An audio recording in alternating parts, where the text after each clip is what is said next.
Where and when were you born? 1949 in Saigon, Vietnam. What did your parents do? They did regular the farm, build a farm. And then did you have any siblings? Yeah.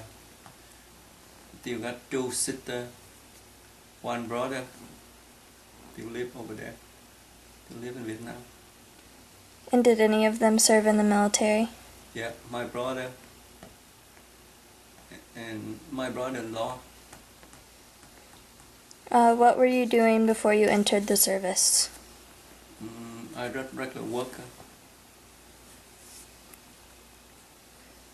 What branch of the military did you serve? The local army.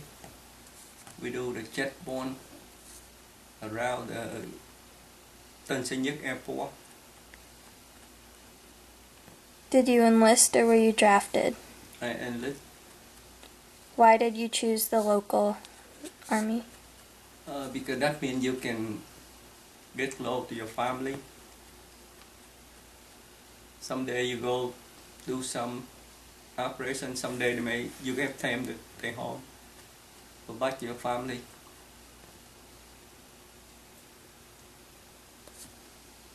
What happened when you departed for training camp and during your early days of training?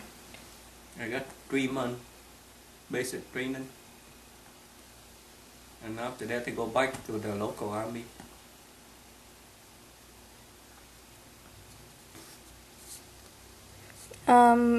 Do you remember your instructors? No. Did you receive any special training? No. How did you adapt to military life, including the physical regimen, barracks, food, and social life? It'll be okay. Because someday you go with the army to do something, someday you're at home. Where did you serve? Where? I do the checkpoint around the Tân Sơn Nhất Airport.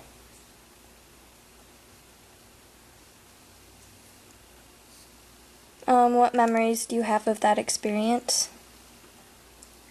Yeah. Every night, sometimes we go what they call our boat. They send about 10 guys with the gun, supply and everything, go outside the bay. And some night like that, and we worry to death because we don't have no radio, no communication.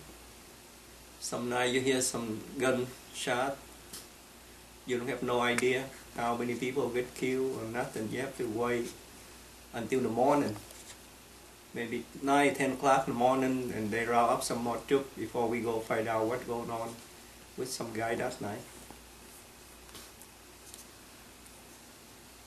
From time to time we have some guy get killed.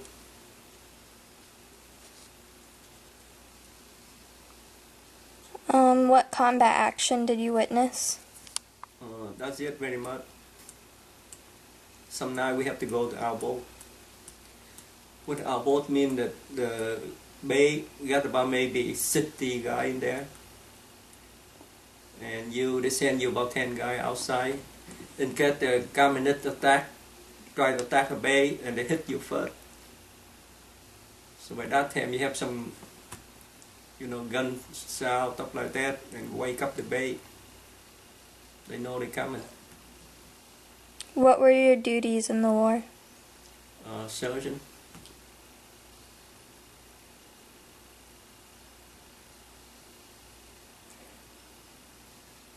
If you saw combat, how did you feel when witnessing casualties and destruction?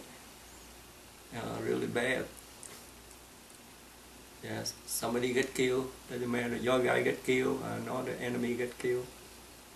Bloody, sad.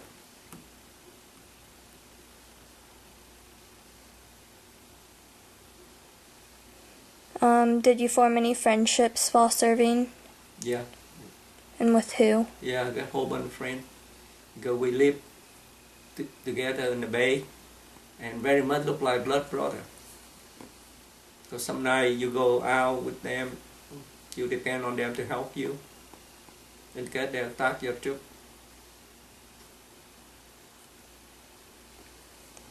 How did you stay in touch with family and friends? To be local army, you can go home someday. Someday you don't have to go to the troop. You go back to your family, maybe a day or two. What did you do when you were off duty? Yeah, just go home and try to help in the family a little bit here and there. Where were you when the war ended? At that time, I connect with some American advisor. They come in and they give us some arms supply, ammunition, uniform. So by April 23rd, American advisor tell me, you want to go? Tell your wife, your kid to go. We ask them where we go. They say no, don't know. So that night we go to the inside airport on the bus and wait for the military airplane coming to get you. And they put you on the C-130. You sit on the floor with the safety belt, the whole family, and that maybe about 50 or 60 people on one CD, 130, and they let you go to the Philippines that night. Saigon still okay at that time. And after that, the next day, they send you go to the Guam, and you stay military in Guam about maybe 3 weeks. They transfer you from plane to plane in Guam, and after that they send you go to Arkansas, military base in Arkansas. You stay there about 2 months, and they tell us to do some paperwork, and they say, okay, they got Methodist Church in Peoria, try to sponsor your family, you want to go? I say, yeah.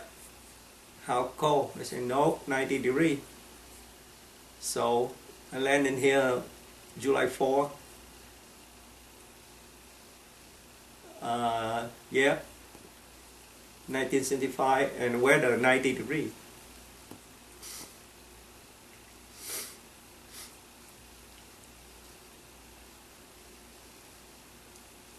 You were in Arkansas first, right?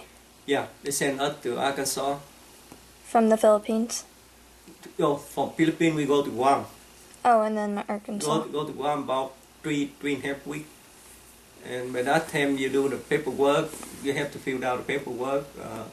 What your wife name, how old, stuff like that, how many kids.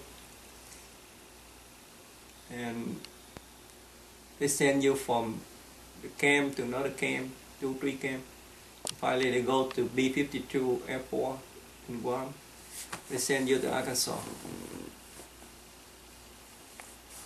And then from Arkansas, where did you go? From Arkansas, we waited almost 2 months. We do paperwork again. Write out your name, your family name, wife and kid name, and you apply for sponsor. And they come back and you say, okay, you check back on them. They say, yeah. They got the church, Methodist Church in Peoria, try to sponsor you. And that's how we end up in Peoria.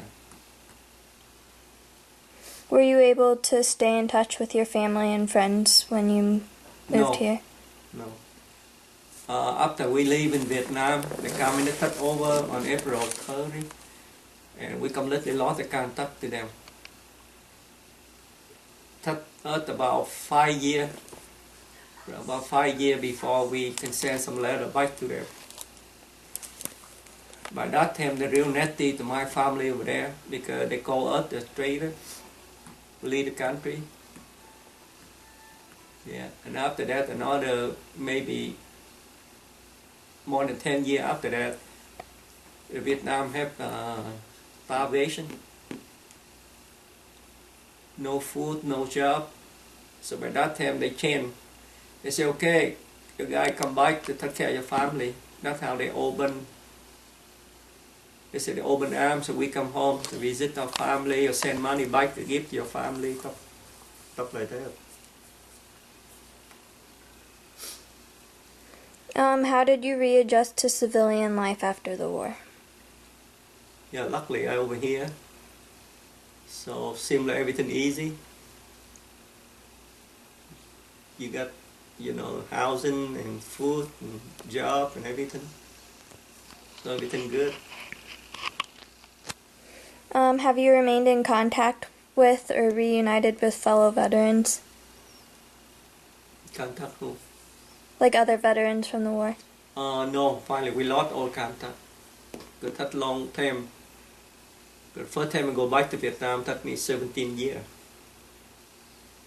It's a lot of change in by that time. Whole bunch of guy, military guy like me, they told them in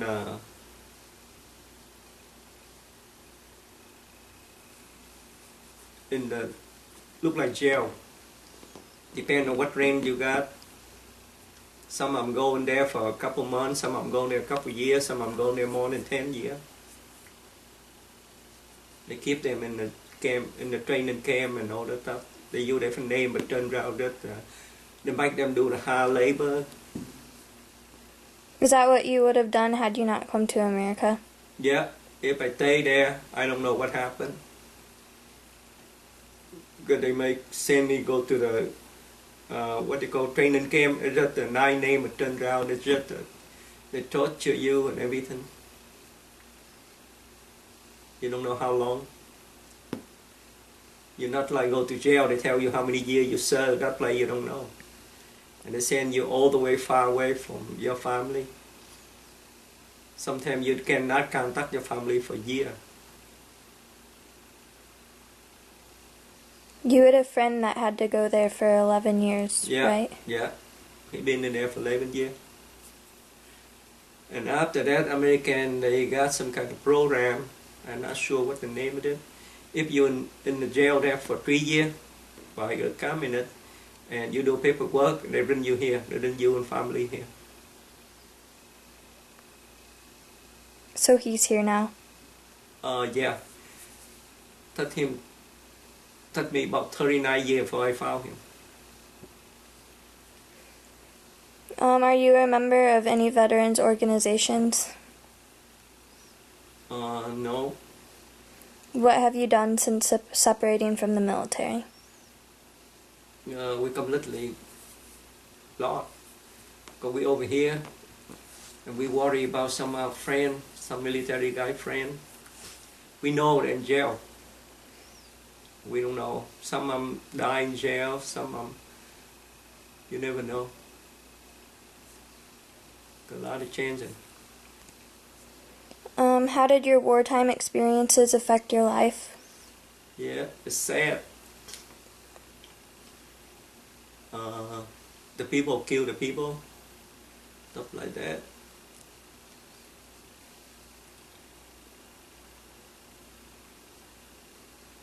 A whole bunch of people get killed for Vietnam War, maybe more than a million Vietnam people get killed. About 40,000 American troops get killed in that too. What are some life lessons you learned from military service? What they asked? What question? What are life lessons you learned? No, not please and go to military. No. How has your military service impacted your feelings about war and the military in general? Not good. Doesn't matter what kind of war. Not good. The people get killed every night, get killed every day. What message would you like to leave for future generations who will hear this interview? If the government send people to go to the war, they better support them. Let them win the war. Not like Vietnam, they keep send the troops there and they just pull back and they keep doing that stuff. They drop the bomb in North Vietnam and they stop bombing and keep doing all that stuff for years. And that's why the communists got chance to recoup. After they stop the bombing, they recoup again. And that's why it took a long time to stop the war.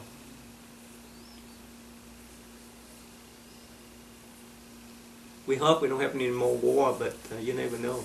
there anything you want to add? Yeah. After 1945, then Japanese surrender. So Britain come in South Vietnam to unarm them. And after that, the French follow the Britain come in South Vietnam. And somehow the French troops got all the gun back and they start take over South Vietnam. Up on north, then Ho Chi Minh took over North Vietnam. Chinese try to unarm Chinese come down unarm Japanese up on north, and after that Chinese don't want to leave. So Ho Chi Minh asked the French to go up on north, try to use French. So they try to scare the Chinese a little bit to let Chinese get out. So by that time Chinese get out North Vietnam and French don't want to leave. Up on north they try to take over North Vietnam. Ho Chi Minh by that time he controlled North Vietnam, he have to go in the jungle to fight. And until 1954 they got the big battle they call the Dien Bien Phu. They got about 14,000 troops. French troops landed there, sit there. And the only thing they got supply, ammo, whatever by, they got two airstrip, the only supply by the air. So they cannot go by rail. So Ho Chi Minh bring in 50,000 troops, surround them. They put the big gun up on the hill, mountain, wait about 4 months, and they start open fire. And the first about 3-4 days, they go all of it, people wait. They send the troop down, and the guy get killed, another one step on top. So they lost maybe more than 10,000 troops first 3-4 days. Ho Chi Minh lost before 10,000 troops, so they stopped. After they stopped and they do the train, they cut down about maybe 3-4 feet down deep. So the people, maybe one people working the train, they do all the stuff around, all surround it. That's about almost 2 months. After they're ready, and they come over and they attack them again, and they capture the French troops. They took about 10,000 prisoners. So after that, they signed treaty with Geneva Treaty 1954. By that time, Ho Chi Minh got North Vietnam. South Vietnam still controlled by the old king. And after that, somehow they changed. American thinking about, okay, we don't want the communist take over. South Vietnam don't want communist take over Cambodia and Laos. So they say, no, stop, we not agree with that treaty. We're supposed to be after treaty, it'll be 2 years, we're going to have the election. So we join North Vietnam, South Vietnam. But that time Americans say, no, we're not going to do that. And that's how we got North and South again. And Ho Chi Minh, he have to send the troops down to South to take over South Vietnam. And the reason the war, there'll be very much, every war will be from North to South. Up on North, they don't have enough food. In the winter, they don't have enough food, they can support themselves. So they have to send the troops down to South. If they win the war, you got the food, you get killed, we don't have to feed you. Same deal with the Chinese. They got the rail wall, the same deal. And North attack on South in every winter so they can have some food. So they get tired when they build rail wall. After rail wall done and North done, then in the winter they know that the troops on North are hungry, so they send the troops down capture. That's why Chinese get bigger. And very much with they got same deal with North Korea too. Because South they can live without North. They have enough food to take care of their own people. Up on North they don't have enough food to take care of themselves. That's why they create all that stuff. And all that stuff in 1968, American, they put 55,000 Marine in Guan Valley, they go Khe Sanh, 1968, and the communists bring in about 30-some thousand troops, attack them. When they open the attack them, they capture all the bay around them, so no route troop can come in for 90 days. The first day they open rocket and they blow up the ammo dump. They kill about maybe 20 people, and they burn all the ammunition about maybe 2 days. And by that time they got the airstrip there. They send the C-130s, supply them. They hit they put the rocket in there. They burn up the helicopter, burn up the C-130 and everything. So after that they send the airplane come down to airstrip, but not stop. When airstrip, they still fly, they still run, and they put the supply out, and they blow the airplane up again. So finally, they have to drop from the air. They drop parachute out, give the supply and everything, and they done that for 90 days. And that was the Tet Offensive? No, that 1968 for Khe Sanh battle. And after that, the 1968, every New Year, they signed a C5. We got 3 days to stop the war, so most of the military can go home to see their family and everything. Then the communists, they signed a 3-day C5, but they won't honor that. So they opened the fight. In 1968, they called Tet Offensive. About 40-50 cities, they come and attack all the route troops and everything. And they capture one city for 30 days. And took American troops and South Vietnam troops 30 days to capture the city back. By the time they get back, the capture done, then they find out about maybe 4,000 people get killed. They tie them up and they smack them with the gun, whatever. And some of them tie them up, they shoot them, everything. They bury them. Maybe 100 body here, 100 body there, something like that. And that's why all the war come from within. If the people got enough food, they don't care who in control. They don't need to be the communist or nothing. And after that, when the communists sent the troops down to south, they got what they call the Ho Chi Minh Trail, from north to south. After it took about 3 months for the guy from north go down to south, they send the boy, about 14, 15-year-old boy go down to south. And most of them, they got a tattoo on their body, born on north, die on south. And the military rule, American rule, we cannot cross the border to attack them. So every city close to the border, Laos and Cambodia border, they come over, attack us at night. And after that, they pull the troops back across the border, and we just sit there. We can't go across the border to do anything with them. That's why they got play to hide, they got play, they got play and everything, we don't. So every night we worry to death because a lot of guys get killed. Because they cross the border, they kill some out troops and they got back to there. And after that, somehow the American got some, we're not sure, but look like they're not true. They say the North Vietnam attacked our Navy ship up on north. They go to Tonkin, but turned out that's not the truth. But President Johnson, he used that. So American give him the full power to do with the war. So what happened? They send the airplane go up North Vietnam, drop the bomb, but they do look like they play. They drop the bomb, and they stop. When they stop, so North Vietnam it regroup, and everything, get gun supply, and after that they attack us again. So they drop some more bomb and they stop. They keep doing that. That's how they do for many years. For 2 years they do all the stuff. And Nick Kissinger go to Frank Berry to talk to North Vietnam for 2 years. Keep on and up, on and up. Just before they give up the war, they try to say, okay, now let's stop the bombing so we can talk. That's how they keep doing it for 2 years.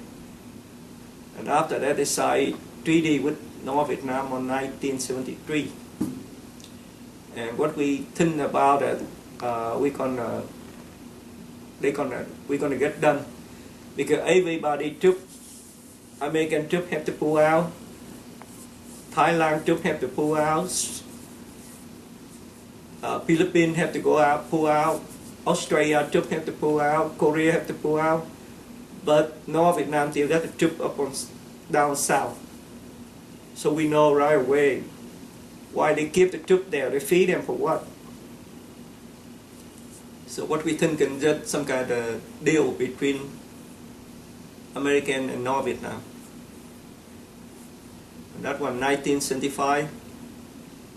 By that time, American don't give us any more arms supply, nothing. All the ammunition, all the stuff really restricted how much they can give to us, gasoline, everything, airplane, whatever. So we don't have enough arms supply and nothing. We got the tank, we don't have enough gasoline. We got the airport, we don't have enough gasoline. So communists some kind of attack us on April 1975. Then we don't have no way to attack them. By that time they ride on the road, you can tell, you can see them, but you can't have any gun to kill them or nothing. That when touch them about less than 1 month, they captured the whole South Vietnam. President Nixon promised with our president in South Vietnam, if the communist part attack us, he's gonna send the troops out. He's gonna do something about it, but turned around, Nixon is gone. So that's what happened. And I work for the local army, so I have a really good friend. He American advisor. He give us some ammo, supply, uniform, all that stuff. And I work close to the airport, so he tell me, "You want to go? Then go home, tell your kid and your wife and go." I asked him where we go. He said, "Don't ask, don't know, don't ask." So I go home, I got 50cc motorcycle, and 50cc, Becky sit on top the gas tank, Tony sit next to Becky, and I ride a motorcycle, and grandma hold Larry. I see about 5 months pregnant. And after we go to the airport, and they put us on the bus and go one location control south by American.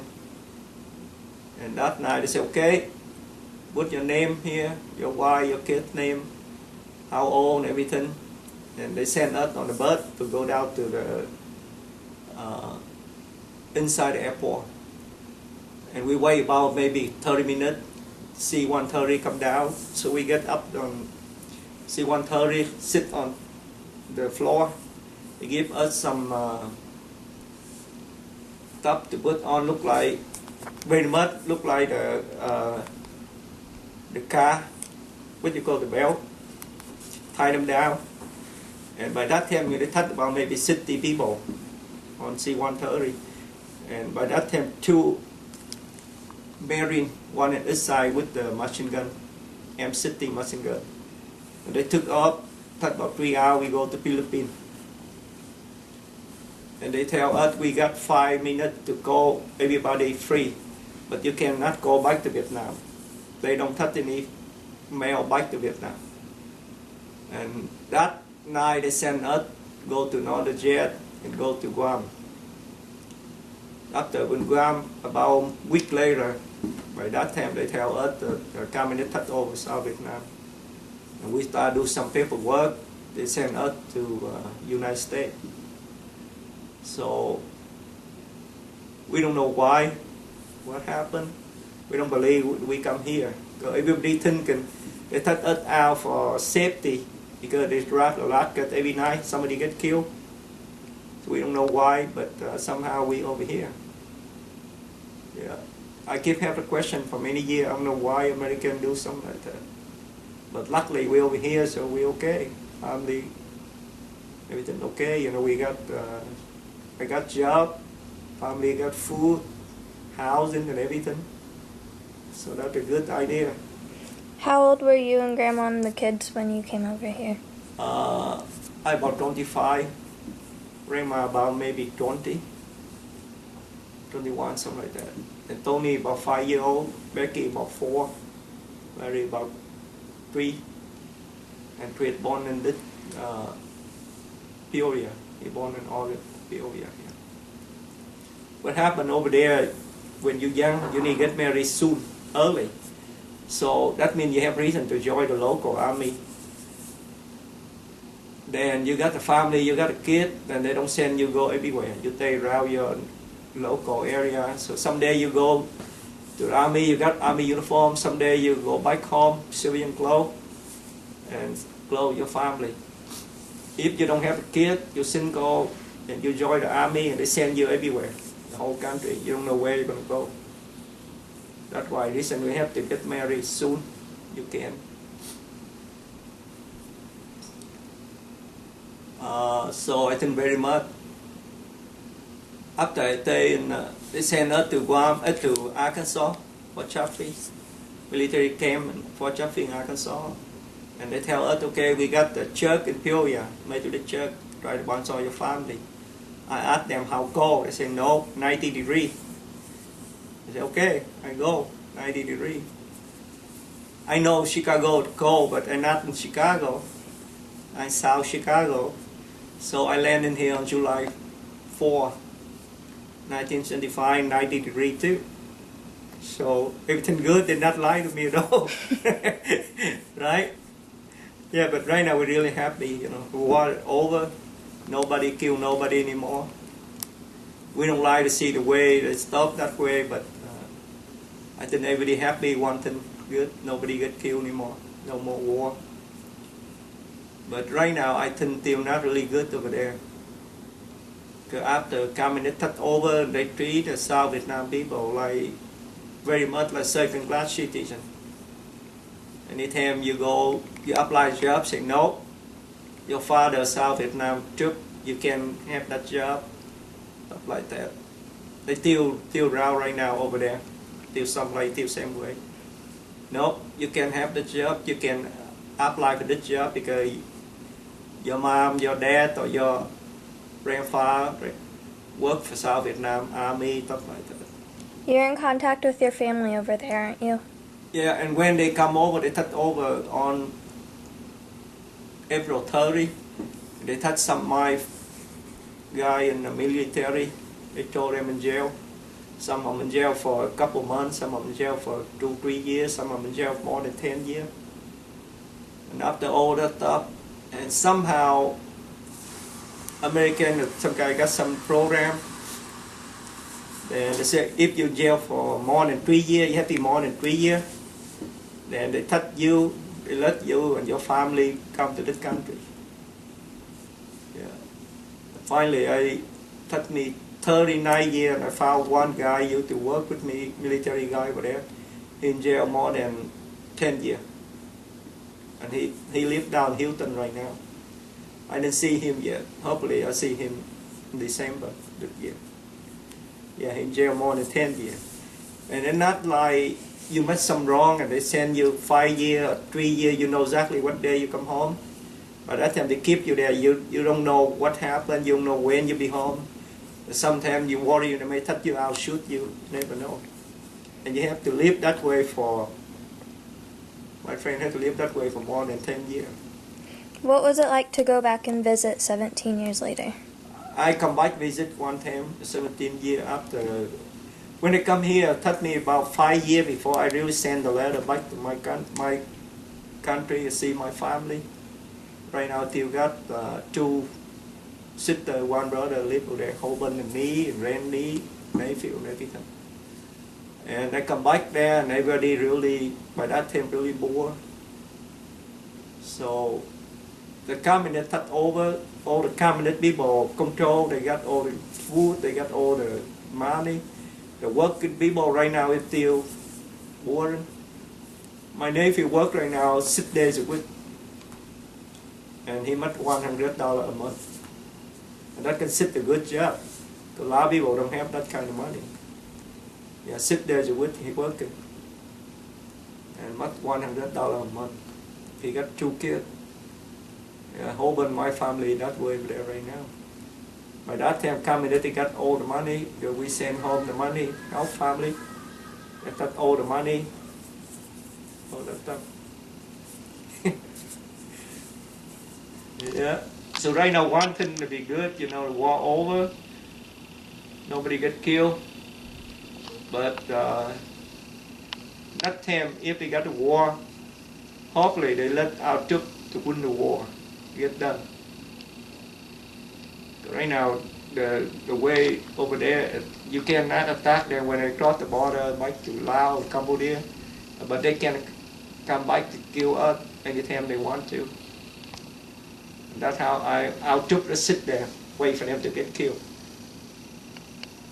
That's really bad deal. Okay.